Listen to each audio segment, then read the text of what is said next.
होते हैं जो त्वरण प्रदान कर सके, यानी जो कण की गति है उसको बढ़ा सके, वो क्या कहलाते हैं? आपके त्वरित्र कहलाते हैं। ठीक है, तो ऐसे त्वरित्र कौन से हैं? तो हम पढ़ने वाले यहाँ पर एक है वो रेखिक त्वरित्र। क्या इनकी विशेषताएं होती है? तो रेखिक त्वरित्र वो होते हैं जिनके अंदर आने वाले आयनित कणों की गति को त्वरित किया जा सके। ठीक है, तो त्वरित आयन, लेकिन अपने को प्रवेश क्या करवाने होंगे? हमको इनमें आयन है वो प्रवेश करवाने होंगे, यानी जो त्वरित्र है उनके साथ में हमें एक चीज और चाहिए कि वो क्या कहलाती है? आयन स्रोत। ठीक है, जिससे आयन उत्पन्न हो सके, और ये उत्पन्न आयन फिर किस में प्रवेश करवाए जाते हैं? त्वरित्र में प्रवेश करवाए जाते हैं। कितने प्रकार के आयन स्रोत होते हैं? सामान्य जानकारी के लिए अपन पढ़ते हैं, तो एक होता है तप्त कैथोड आर्क। तप्त कैथोड आर्क, क्या मतलब है जी इसका? तप्त कैथोड आर्क का मतलब क्या है? इसके अंदर जो कैथोड है, यानी हम एक मेटल का क्या बना लेते हैं? कैथोड बना लेते हैं, और उसको जब आयनित किया जाता है, मतलब इसको जब ऊर्जा दी जाती है, तो कैथोड के अंदर जो पार्टिकल्स है, जो आपके परमाणु है, वो क्या होंगे? आयनित होंगे और आगे प्रवेश करने लग जाएंगे। यानी कैथोड है वो खुद ही किस में बदल जाएगा? आयनों के अंदर कन्वर्ट होता जाता है, इसकी साइज में कमी होती जाती है। ठीक है, दूसरा स्पार्क विसर्जन। स्पार्क विसर्जन कि ये क्या होता है? स्पार्क विसर्जन स्रोत है ना, कैथोड आर्क स्पार्क विसर्जन स्रोत। स्पार्क विसर्जन क्या है? आपने वेल्डिंग करते हुए देखा होगा कभी किसी को।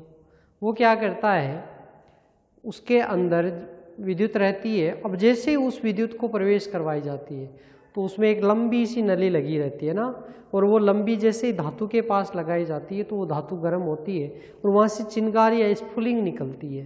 ठीक है ना, वो चिंगारियाँ क्यों निकलती है? क्योंकि विद्युत का प्रवाह वहाँ पर होता है और उसके कारण बहुत ज़्यादा ऊर्जा प्रोड्यूस होती है, और ऊर्जा प्रोड्यूस होने के कारण धातु होती है वो क्या होती है? गर्म होती है, और फिर गर्म जब धातु हो जाती है तो दो धातुओं को चिपकाया भी जाता है, ये हम देखते हैं। तो ये एक एनोड और एक कैथोड दोनों को मिलाया जाता है, तब क्या होता है? वो विसर्जन वो होता है। ठीक है, और वो क्या कहलाता है? स्पार्क विसर्जन। ठीक है ना, ये हम काम में लेते हैं, यानी एक का एनोड धातु का और दूसरे का कैथोड हम ले सकते हैं। तीसरा क्या है? चुंबकीय आयन स्रोत। नाम से स्पष्ट है, चुंबकीय क्षेत्र को काम में लिया जाता है। ठीक है, और इससे क्या होगा? उनका फोकसन किया जाता है, यानी जैसे धनावेश मान लो वो उधर कर दिया, या एन टाइप और P type, N type P type क्या रही, एक तरफ तो एन और एक तरफ चुंबकीय क्षेत्र का क्या लेंगे? एस ध्रुव लेंगे ना, तो इधर इनसे आकर्षित होने वाले कण हैं उनको इधर किया जाए तो वो क्या होंगे? सीधी रेखा में गमन है वो करते हैं। ठीक है, इस प्रकार से उनका आयनन है वो किया जाता है, और इसी प्रकार से रेडियो आवर्ती विसर्जन स्रोत और धनायन स्रोत भी होते हैं। ठीक है, तो ये बेसिक सी जानकारी थी किस प्रकार से हम काम में लेते हैं आयन स्रोतों को, वो मैंने बताई है, बाकी आप बुक से है वो पढ़ लेंगे। धनायन स्रोत का मतलब क्या है? जो किसको प्रोड्यूस कर सके? धनायनों को, क्योंकि अल्फा कण है, बीटा पॉजिटिव है, ये सारे के सारे कण क्या है आपके? धनायन कण ही तो है। अब हम पढ़ेंगे रेखिक त्वरित्र के बारे में, जो सबसे पहला हमारा त्वरित्र है, रेखिक त्वरित्र के बारे में। क्या होता है रेखिक त्वरित्र? हम कह सकते हैं एक आवेशित कण पर बार बार एक विद्युत क्षेत्र लगाने पर त्वरित किया जाए तो वो क्या, तो इसको हम क्या कहते हैं? रेखिक त्वरित्र। ठीक है, देखते हैं क्या इसकी बनावट रहती है, कैसे रहती है।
यहाँ पर आप देख रहे हैं कि कुछ मैंने ट्यूब्स हैं वो काम में ली है, ठीक है ना।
ये डायग्राम देखकर आपको कुछ समझ में आ रहा है क्या?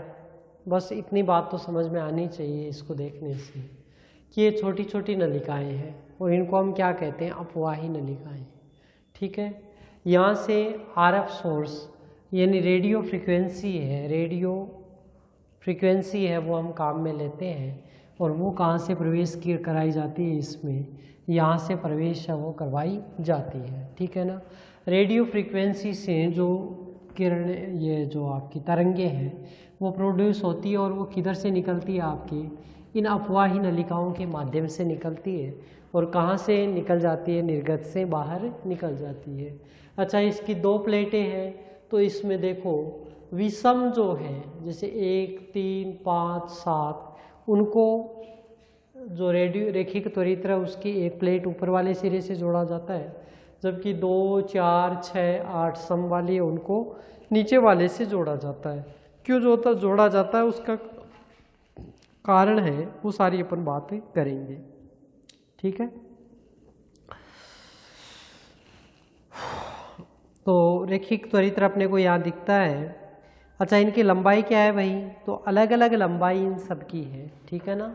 जैसे ये है, ये L1 लंबाई है, इसकी लंबाई की बात करेंगे तो L2 है, इसकी L3 है, ये L4 है।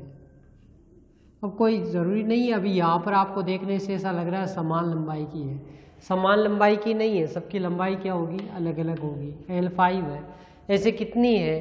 तो N नलिकाएं हैं जिनकी कितनी तक लंबाई हो जाएगी? Ln है वो लंबाई है, वो हम काम में लेते हैं। तो ये क्या है? आपकी धातु की बेलनाकार अपवाह नलिकाएं। इस विशेषता क्या है? इनके मध्य में समान दूरी का अंतराल होती है और वैकल्पिक रूप से इनको विद्युत वोल्टता स्रोत से जोड़ा जाता है। वैकल्पिक रूप से विद्युत स्रोत से कैसे जोड़ा जाता है? मैंने आपको पहले बताया कि इसमें जो विषम क्रमांक वाली है उनको एक साइड से और सम क्रमांक वाली है उनको दूसरी साइड से जोड़ा जाता है। ठीक है ना। और विद्युत आवर्ती है वो क्या है? F है। तो F आवर्ती F और तरंग दैर्ध्य के मध्य क्या संबंध होता है? तो F बराबर c/λ, यस, लैम्डा बराबर c/f। ये दोनों के मध्य क्या होता है? संबंध होता है, जहाँ c क्या है? प्रकाश का वेग है। ठीक है। अब इनकी विशिष्टता क्या है? इस विद्युत स्रोत के कारण जब यानी पूर्ण आवर्तकाल में आधा आवर्तकाल है वो काम में लिया जाता है।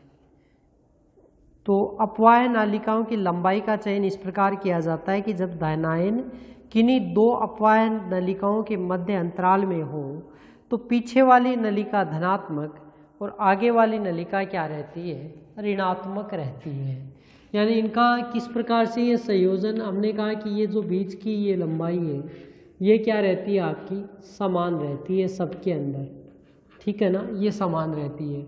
दूसरा हम कह रहे हैं कि देखो जब ये धनात्मक होगी तो ये क्या होगी? ऋणात्मक होगी। प्रभाव क्या पड़ेगा? इसके कारण से जब ये धनात्मक और ये ऋणात्मक होगी तो यहाँ से जो आयन है गुजरेगा वो धनायन से ऋणायन की ओर अपनी ओर आकर्षित होकर खुद से ही आगे चला जाता है। ठीक है ना। तो इस प्रकार से कण है वो आगे से आगे त्वरित होता चला जाता है। ये धनावेशित फिर ऋणावेशित, ये धनावेशित फिर ऋणावेशित, इस प्रकार से अल्टरनेटिव है वो इनका चलता रहता है। अच्छा, दोनों मिलकर तो एक जो नलिका है वो हम कहते हैं कि लगभग कितना समय लेती है, तो पूर्ण आवर्तकाल T है तो आधा आवर्तकाल है वो काम्य एक के द्वारा लिया जाता है, ठीक है ना। और अपवाहन नलिका के मध्य में विद्युत क्षेत्र क्या रहता है, शून्य रहता है, ठीक है ना। यानी ये सारा कार्य किसके लिए है, धनायन को त्वरित करने के लिए ही किया जाता है। भाई यहाँ से रेडियो फ्रिक्वेंसी सोर्स से कौन आएगा, धनायन अंदर गुजर जाएगा और धनावेश है उसको पहले इसके अंदर से गुजारा जाता है। अच्छा, हम कह रहे हैं कि इन अपवाह नलिकाओं के मध्य के अंदर यानी इनके बीच के अंदर कोई आवेश नहीं होता है, ठीक है ना, क्योंकि आवेश अगर होगा तब तो फिर ये क्या करेगी, अंदर धनायन है तो धनायन के से तो प्रतिकर्षण करेगा तो जाएगा ही नहीं, इसलिए अंदर कोई आवेश नहीं रहता। लेकिन ऊपर इसके आवेश हो सकता है, जैसे यहाँ पर ये धनायन आपका आ गया तो ये वाली क्या करेगी, धनावेशित हो जाती है ये नलिका, और इस कंडीशन में आगे वाली नलिका कैसी लगती है, यानी इसका ये सिरा धनावेशित हो जाएगा तो ये सिरा क्या हो जाएगा, ऋणावेशित। तो यहाँ से यहाँ पर जो धनावेन है वो आ जाएगा, फिर ये धनावेशित तो फिर ये ऋणावेशित, इस प्रकार आगे से आगे है वो कार्य चलता जाएगा। और मध्य में क्या होगा, तो मध्य में जो धनायन है वो क्या होगा, त्वरित होगा, ठीक है ना। तो पीछे वाली नलिका धनात्मक और आगे वाली नलिका क्या होती है, ऋणात्मक होती है, जिससे धनायन होगा वो त्वरित होगा, ठीक है। अपवाह नलिका में विद्युत क्षेत्र होता है शून्य, मैंने आपको बता ही दिया, जिसके कारण धनायन और अपवाह नलिका में नियत वेग से सरल रेखा में गति करता है, ठीक है। अब धनायन किसी भी अपवाह नलिका से बाहर निकले तो वह नलिका धनात्मक और आगे वाली क्या हो जाएगी, ऋणात्मक। इस प्रकार बार बार त्वरण से धनायन की ऊर्जा है उसको बढ़ाया जाता है। कॉन्सेप्ट समझ में आ गया होगा आपके। n नलिकाएं हैं वो काम में ली जाती है, सबको लेने का काम क्या है, यानी जितनी ज़्यादा ये स्पेस होगा उतनी बार वो जो आपका धनायन है वो क्या होगा, त्वरित होता चला जाएगा। यानी मैंने कहा कि n अगर इसमें क्या है, गैप है, तो n+1 बार वो क्या होगा, आपका जो धनायन है वो n+1 बार क्या हो जाएगा, आपका उत्तेजित हो जाएगा, या हम कह सकते हैं कि आयन है वो क्या हो जाएगा, त्वरित है वो हो जाएगा, ठीक है ना। इस प्रकार की व्यवस्था इसमें होती है।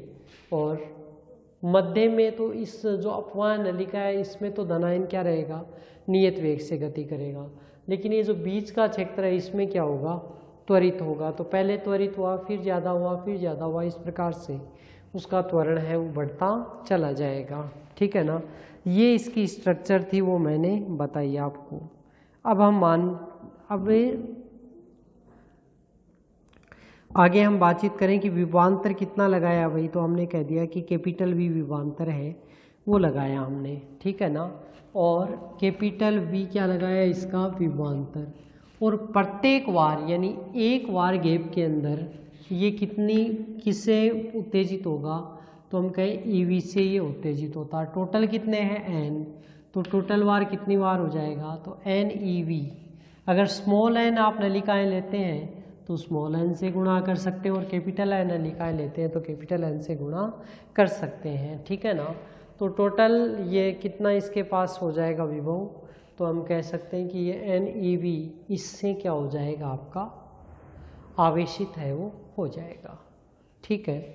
ये हमने इसके बारे में बताया है, व्यवस्था आपको दिखाई दी यहाँ पर। अब हम कह रहे हैं आवर्तकाल के लिए। अच्छा जी, वेग की बात करते हैं हम इसके, कि कण का वेग क्या होगा, तो चाल बराबर क्या होता है, दूरी बट्टा समय, या समय बराबर दूरी बट्टा चाल। तो समय बराबर दूरी बट्टा चाल, तो दूरी कितनी है, तो मैं कहूँ n वेग कण के लिए ln है, और वेग कितना है vn, और प्रत्येक में कितनी बार रुकता है, तो आवर्तकाल कितना है इसका t/2, ठीक है। तो t/2 बराबर ln इंटू vn, ये वाला मान है वो हम रख सकते हैं। अच्छा जी, आयन की ऊर्जा में वृद्धि, ठीक है, तो वृद्धि कितनी है, अभी हमने बात की कितनी वर्दी होती है, ईवी वर्दी होती है।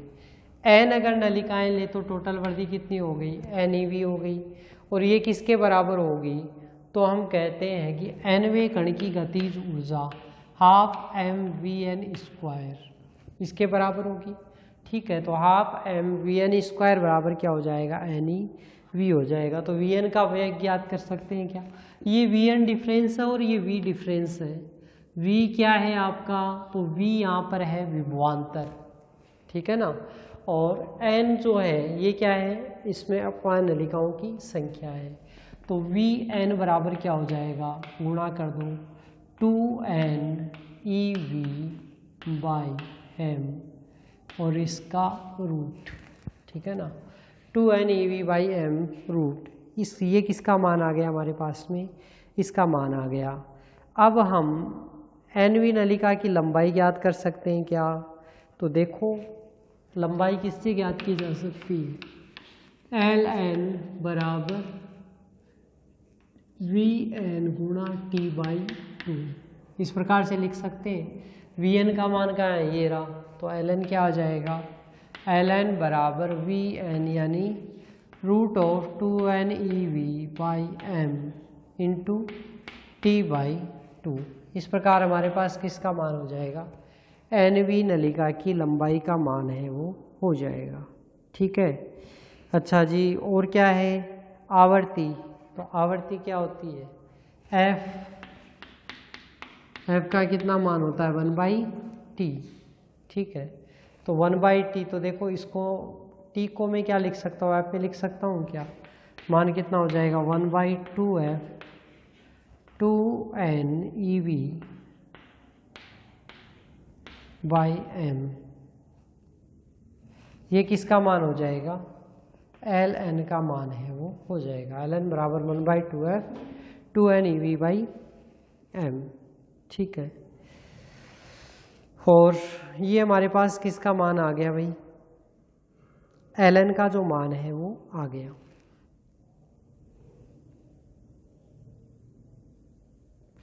ठीक है, L N 1/2f 2n ev by M.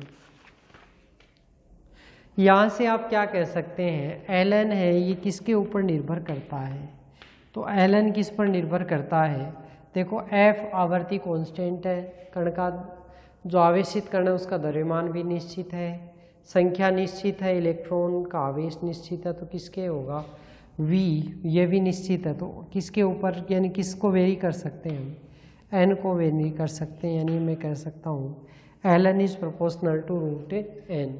ठीक है ना, तो हम कह सकते हैं कि रेखिक त्वरत्र में नलिकाओं की लंबाई है ये रूट एन के समानुपाती होनी चाहिए। ठीक है, और यदि नलिकाओं की कोई रेखिक त्वरित्र है और उसमें नलिकाओं की संख्या और वोल्टता को स्थिर रखें तो फिर किस परिवर्ती विद्युत क्षेत्र किसके समानुपाती हो जाएगा, तो हम कहें कि इसके समानुपाती हो जाएगा परिवर्ती विद्युत क्षेत्र। ठीक है ना, एफ या लेमडा के समानुपाती हो जाएगा। यदि पूरे रेखिक त्वरित्र में कितनी हो, कैपिटल एन नलिकाएं हो, तो कितना हो जाएगा फिर इसका आवेश कुल कितना हो जाएगा एन ई वी। अगर स्मॉल एन नलिकाएं हो तो एन ई वी और कैपिटल एन नलिकाएं हो तो क्या हो जाता है N E V. Small N में कन्फ्यूज़न मत होइए, बस ये इतना ही ध्यान रख लेना कि अगर एन नलिकाएं हैं तो टोटल कितना हो जाएगा, जब बाहर निकलेगा तो विभवांतर कितना हो जाएगा एन ई वी के बराबर हो जाएगा। यहाँ पर हमने प्रूव क्या कर दिया, L N is proportional to root N होता है। ठीक है, ये हमने किसके बारे में कह दिया, इसके बारे में। अब चलो भाई कण तो आ गया, निर्गत धनायन है उसकी कुल ऊर्जा कितनी होगी, तो हम कह देते हैं कि पहले कितनी ऊर्जा थी, निर्गत धनायन की ऊर्जा, तो गतिज ऊर्जा होती है half M V N square इतनी होगी। ठीक है, हम कह रहे हैं कि पहले कितनी एनर्जी थी, तो पहले एनर्जी थी के, बड़ी कितनी, तो इतनी बड़ी है एन ई वी इतनी बढ़ गई, तो टोटल कितना मान हो गया के प्लस एन ई वी। ये हमारे पास में किस में रिलेशन हो जाएगा, यानी बाद की ऊर्जा, यानी यहाँ पर जो कण बाहर निकल रहा है एन वी नलिका के बाहर, उसकी ऊर्जा कितनी होगी, तो इसके बराबर होगी k प्लस एन EV के बराबर होती है। ठीक है ना। इस प्रकार से हम कह सकते हैं। अब इसमें पढ़ते हैं हम फोक्शन। तो रेखिक त्वरित्र में एक फोक्शन, ये फोक्शन होता क्या है भाई? ये तो सारा आपने पढ़ ही लिया, कण की ऊर्जा क्या होती है और सारी चीजें।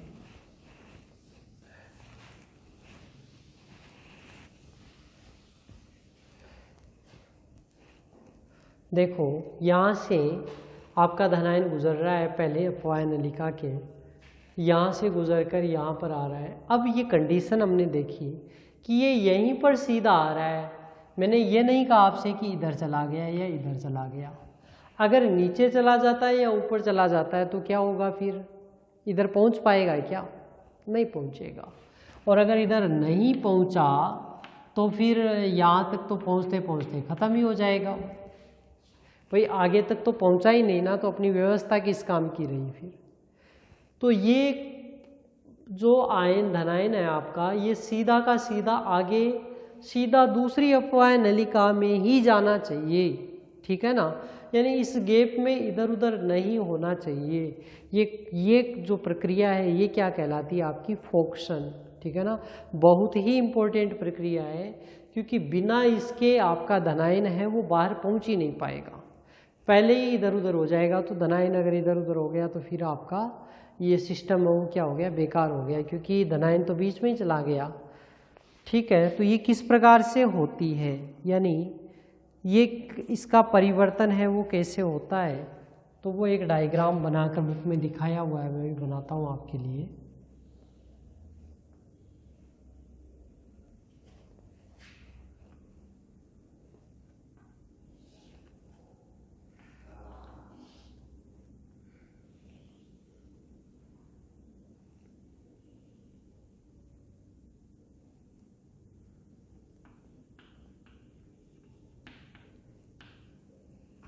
अब ये जो मध्य है, मध्य में मैंने रेखा खींची है।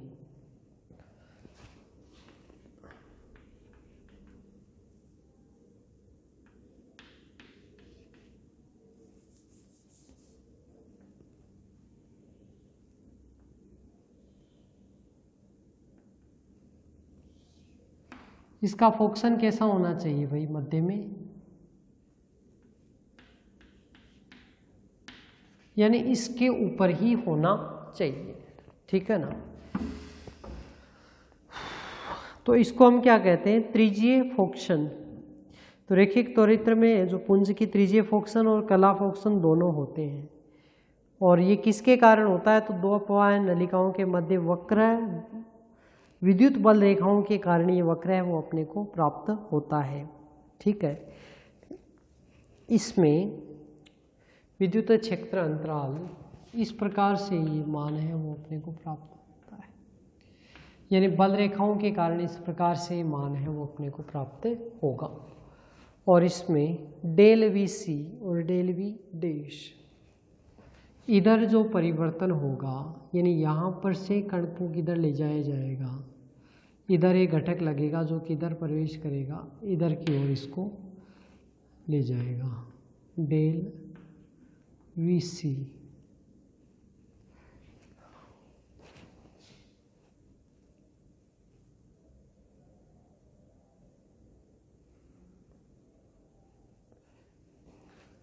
और यहाँ ऊपर की ओर एक ये जो कण गति करेगा, डेल V डैश। ध्यान में क्या रखना है? कौन कौन से दो होते हैं आपके? एक तो होता है इसके अंदर त्रिज्यीय फोक्सन और एक क्या रहता है? कला फोक्सन। जब आयन अंतराल के द्वितीय आधे भाग में होता है तो इसकी गति में ऊर्ध्वाधर वृद्धि अक्ष से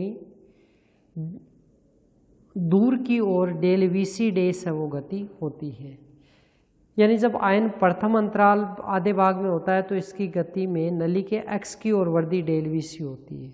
यानी पहले तो वृद्धि क्या होती है? जो डेल VC होती है, यानी पहले आधे भाग तक ये गति किधर होती है? आपके इस अक्ष की ओर, यानी इस अक्ष की ओर होती है। ठीक है। और उसके बाद में आगे वाले में क्या होता है?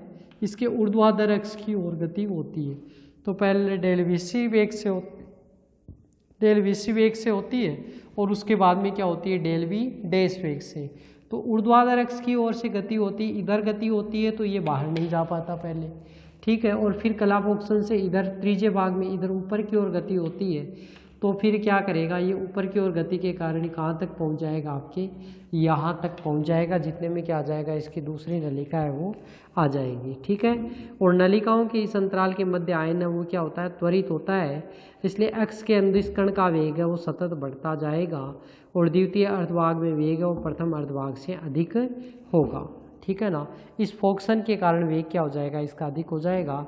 और जो इस कारण एक्स के ऊर्ध्वाधर वेग के वृद्धि के लिए हम क्या मान सकते हैं, यानी ऊर्ध्वाधर वृद्धि है, यानी ये वाली जो वृद्धि है हम क्या कह सकते हैं, del V dash is greater than del V C, यानी ये जो मान है ये किससे ज़्यादा होता है, इससे डेल वी, ये वाला जो मान है ये इससे ज़्यादा होता है, ठीक है।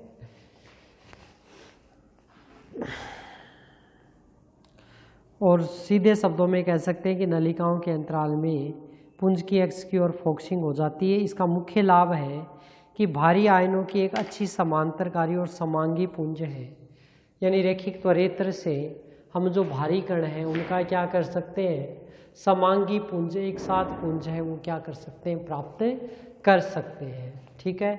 सीमाएं हैं कुछ, क्या सीमाएं हैं कि इसकी साइज बहुत लंबी होती है, कितनी लंबी, लगभग 3 किलोमीटर लंबी होती है और इतने लंबे भाग में निर्वात का बनाए रखना भी जटिल कार्य होता है। इस त्वरित्र में कणों या आयनों की धारा अल्पकालिक स्पंदों के रूप में प्राप्त होती है, ठीक है। तो हमने कह तो दिया ये है तो बहुत सरल, क्योंकि इसमें जो भारी कण है वो उनका एक पुंज बराबर हम प्राप्त, भारी कौन से, धनायन, यानी रैखिक त्वरेत्र किसका हमें जो कौन से कण देता है, तो रैखिक त्वरित्र किन कणों को त्वरित करता है, तो धनायनों को त्वरित करता है। एक बात तो ये हो गई आपकी, ठीक है। और त्वरित करके कहाँ पर पहुँचाता है, बाहर तक पहुँचा देता है। इसमें जो नलिकाओं की संख्या है, यानी नलिकाओं की जो लंबाई है वो क्या रहती है, सीमित रहती है, ठीक है। और बढ़ती जाती है आगे से आगे। अब इसकी लंबाई कितनी होती है, लगभग 3 किलोमीटर, तो बहुत ज़्यादा लंबा हो जाता है और फिर निर्वात बनाए रखना संभव नहीं होता है। और इसमें जो धारा है या वोल्टता है उसके भी क्या होते हैं, अल्पकालिक स्पंद है वो प्राप्त होते हैं। तो ये कुछ इसकी सीमाएं थी और इसको सॉल्यूशन करने के लिए हम क्या काम में लेते हैं, तरंग पथक है वो काम में लेते हैं, ठीक है ना। तरंग पथक क्या है, तरंग पथक यानी जैसे यहाँ पर ये नलिकाएं ले रहे थे उसमें क्या करते हैं, ये डिस्क काम में लेते हैं, ठीक है। ये डिस्क काम में लेते हैं तो इस डिस्क में से सीधा है उसको गुजारा जाता है, तो उसके लिए क्या है, काम में लिया जाता है तरंग पथक। तो ये आज की क्लास में हमने किसके बारे में अध्ययन किया है, रैखिक त्वरित्र के बारे में अध्ययन किया है। बाकी हम पढ़ेंगे नेक्स्ट क्लास में। Thank you.